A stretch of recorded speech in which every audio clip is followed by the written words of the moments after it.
बिस्मिल्लाहिर्रहमानिर्रहीम। अस्सलाम वालेकुम व्यूवर्स, कैसे हैं आप सब? आई होप आप सब ठीक होंगे। तो आज मैं आपके साथ बहुत ही मज़ेदार सी रेसिपी शेयर करने जा रही हूँ। साथ ही साथ मैं आपको टिप्स एंड ट्रिक्स भी दूंगी।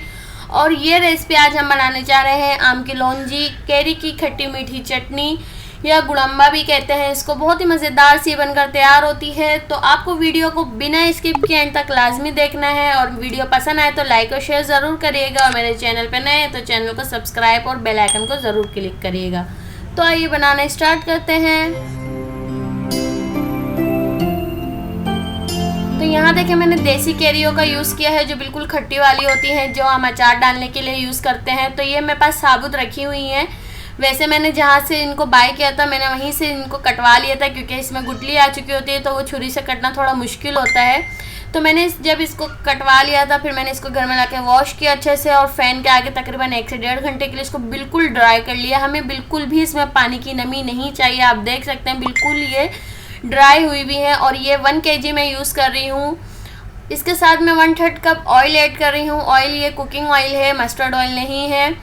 क्यूमिन सीड ऐड करेंगे 1 टेबलस्पून। और जो है यहाँ पे सौंफ ऐड कर दूँगी मैं 1 टीस्पून।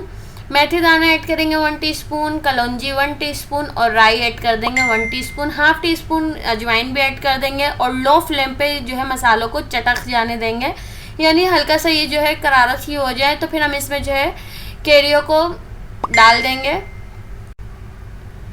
तो यहाँ देखिए मैं इसमें जो है आम भी कटे हुए डाल दूँगी। और बिल्कुल ड्राई आम है ये, आपको बिल्कुल ड्राई चीज़ें यूज़ करनी है। बिल्कुल भी गीली चीज़ें आप इसमें यूज़ नहीं करिएगा।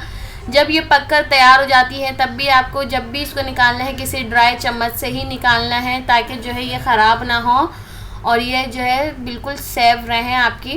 तो यहाँ देखिए मैंने 2 से 3 मिनट इसको मसालों के साथ भून लिया, क्योंकि जो है इसका फ्लेवर इसमें बहुत अच्छा सा आ जाएगा। सॉल्ट ऐड कर दिया मैंने 1 टीस्पून। सॉल्ट अगर आप ब्लैक सॉल्ट भी ऐड करना है इसलिए मैंने सॉल्ट 1 टीस्पून ऐड किया। ब्लैक सॉल्ट भी मैंने इसमें 1 टीस्पून ऐड किया। हल्दी 1/4 टीस्पून ऐड करेंगे। और 2 टीस्पून इसमें रेड चिली पाउडर या हस्बे ज़रूरत आप अपने ऐड कर लीजिएगा। तकरीबन ड्राई मसालों को 30 से 40 सेकंड के लिए फ्राई करेंगे, ताकि जो है मसाले हमारे जले नहीं। और लो फ्लेम पे सारा काम करना है आपको। तो इसके साथ इसमें जो है मैं ऐड कर दूंगी चाट मसाला 1 टीस्पून। बहुत फ्लेवर आता है चाट मसाला ऐड करने से। तो यहाँ देखिए अच्छे से जो है कोट हो चुका है मसाला हमारी सारी कैरियों में। अब मैं इसमें ऐड कर दूंगी 1 कप या 2 कप पानी, जिस हिसाब से आपकी कैरियाँ गल जाएँ।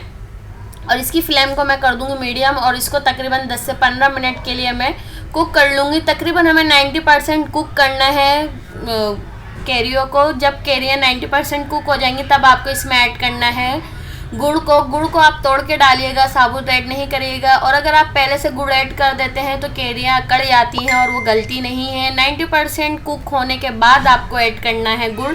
तो यहाँ साथ साथ मैं आपको टिप्स एंड ट्रिक्स भी दे रही हूँ, तो इसको नोट डाउन ज़रूर कर लीजिएगा। तो यहाँ देखिए मैंने फ्लेम को कर दिया है बिल्कुल तेज़, यानी हाई फ्लेम पे। अब मैं इसका पानी ड्राई कर लूँगी। और ये जो है आपको गुड़ को पकाना है, इसकी लीड हटा कर यानी कवर हटा कर पकाइएगा। और क्योंकि हमारी कैरियाँ तो बिल्कुल हो चुकी हैं और हमें जो है इसको रेशेदार करना होता है।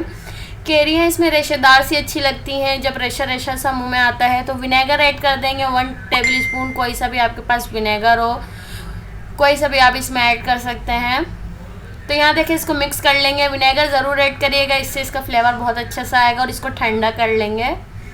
तो देखें कितना मज़ेदार से बनकर तैयार है। तकरीबन 20 से 25 मिनट लगे हैं इसको बनाने में, ज़्यादा टाइम भी नहीं लगा है। मैं आपको इसको दिखा देती हूँ कि कितनी रेशेदार सी अच्छी सी गल चुकी हैं। ये देखें कितनी अच्छी सी हमारी कैरियाँ गल चुकी हैं। और ये बहुत ही मज़ेदार सी डिश बनकर तैयार होती है।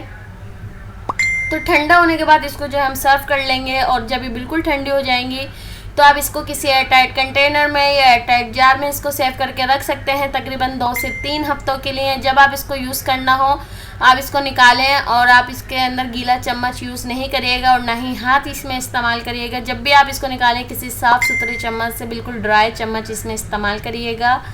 और आप इसको जो है as a side dish use कर सकते हैं, इस्तेमाल कर सकते हैं इस डिश को। और आप इसको ठंडी जब ये बिल्कुल होती है तो पराठों के साथ, रोटी के साथ बहुत ज़्यादा इसका जो है मज़ा दुबाला हो जाता है। तो आई होप व्यूवर्स आज की रेसिपी आपको पसंद आई होगी। पसंद आई है तो लाइक और शेयर ज़रूर करिएगा और कमेंट बॉक्स में मुझे ज़रूर बताइएगा कि आपको मेरी रेसिपीज़ कैसी लगती हैं। और मेरे चैनल पे नए हैं तो मेरे चैनल को सब्सक्राइब कर लें, बेल आइकन को क्लिक करें, इससे आपको मेरे आने वाली न्यू रेसिपीज़ की नोटिफिकेशन सबसे पहले मिलेगी। तब तक के लिए अपना बहुत सारा ख्याल रखिएगा और मुझे अपने दुआ में याद रखिएगा और मुझे यूँ ही सपोर्ट करते रहिएगा। तो फिर मिलेंगे इंशाल्लाह एक नई रेसिपी के साथ। तब तक के लिए अल्लाह हाफिज़।